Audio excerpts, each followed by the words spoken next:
Hello ဒီနေ့ကတော့ကျွန်တော် day 24ပါပေါ့နော်ဆိုတော့ပထမဆုံးကျွန်တော်တည့်ရတဲ့အတိုင်းပဲတိုင်းနေအတိုင်းပြီးတော့ကျွန်တော်ထိုးတယ်ဒီနေ့ကကျွန်တော်အကနှစ်ခုကပြန်မှာဖြစ်ပါတယ်။ဘာလဲဆိုတော့တရေမအကရယ်ဒီကောင်အကရယ်ဖြစ်ပါတယ်။ဆိုတော့ဘာဖြစ်လို့ဒီကောင်အကလို့ပြောရလဲဆိုတော့ကျွန်တော် type ထိုးတော့ဒီအလွတ်ပထမဆုံးထိုးတော့ပေါ့နော်ဒါတေချာလေးဒီခန္ဓာကိုယ်ကြည့်ပြီးမှထိုးဖြစ်ဖို့ပေါ့နော်ဘာလို့ဆိုတော့ကျွန်တော်ခုမှဒါအလွတ်ကို type ကိုစထိုးနိုင်ကားစားဆိုခန္ဓာကိုယ်အဲ့လိုမျိုးအပေါ်ဟိုမရေးပဲလို့ဒီမှာဆိုအရန်တီတာတီကောင်ကပြနေတာပါဆိုတော့ကျွန်တော် hip ကြီးကကျန်နေခဲ့ပြီးတော့ခန္ဓာကိုယ်ကြီးအပေါ်ပြန်လိုက်တယ်ဒါအခုကပြင်းနေကြည့်တယ်တော်တော်ရည်ကျင်တာပေါ့နော်ဒါဆိုတော်တော်ပိုဆိုးတယ်ပေါ့နော်ကျွန်တော်တိုက်ချိုးနေရလားတီကောင်အကကနေရလားမသေးခွဲပါဘူးဆိုတော့အလွတ်ထိုးပြီးတော့ကျွန်တော် triceps ထိုးတယ် triceps ကလည်းခါစနစ်ကြီးကို3ခါပဲထိုးဖြစ်ပါတယ်ဆိုတော့အဲ့ဒါပြီးသွားပြီဆိုရင်တော့ကျွန်တော်အနေနဲ့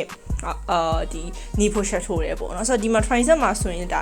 6ကိုကွေးပြီးတော့လက်ကိုတေချာမှန်အောင်လုပ်ကြည့်ရပါဒါပေမဲ့I don't think so it's really working or not အဲ့လိုမျိုးပေါ့နော်ဆိုတော့ကျွန်တော်ပထမအဆုံးအဲ့ tricep ရဲ့ low down ထိုးပြီးတော့ကျွန်တော် knee push up ထိုးတယ် knee push up မှာကျွန်တော်သတိထားမိရပါလဲဆိုတော့ခါအခုထိမဖြောင်သေးဘူးဖြစ်နေသူခံစားရရဲ pull-up position ကတော့ဒါအနောက်ကိုပဲသွားနေတာဆိုပေမဲ့နောက်တစ်ခုကဒီမှာ6ယောက်ကအပုံမြောက်လာတယ်ဆိုတော့ဒီdive ထိုးရတာ6ယောက်ကိုမြောက်ပြီးတော့ကျွန်တော်ထောင်ပြီးတော့ပေါ့နော်ဒီကောင်ဒီအောက်ကခြေတလုံးကိုထောင်ပြီးထိုးရတဲ့ဟာခြေတလုံးအောက်ကိုချပြီးထိုးရတယ်နှစ်ခုရှိရပေါ့ဆိုခြေတလုံးအောက်ကိုချပြီးနှစ်ခုစလုံးပြောင်းထိုးရတဲ့ခါမှာ6ယောက်ကထောင်လာဒါဆိုတော့ကျွန်တော်နှစ်ခုစလုံးကိုဒါထောင်ပြီးထိုးတာပေါ့နော်ဒါကြတော့ပြားပြီးထိုးတာအဲ့လိုပုံစံမျိုးရှိတယ်ပေါ့နော်ဆိုတော့ဒီနေ့ကျွန်တော်ရဲ့ဒီဟိုတာယာနဲ့ထိုးတဲ့အခါမှာဆိုရင်အောက်ကိုတော်တော်လေးချပြီးတော့ထိုးထားတယ်ကျွန်တော်တခုပြီးခဲ့တဲ့9ရက်6ရက်လောက်ကဆိုရင်ဒါလက်နှစ်ထွားပေါ့နော်ဒီမနေ့ရတဲ့ဒီနေ့ဆိုရင်လက်တစ်ထွာနဲ့ဒါဘယ်လိုပြောရမလဲကျွန်တော်တို့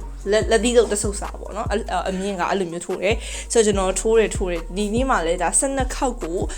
ကျွန်တော်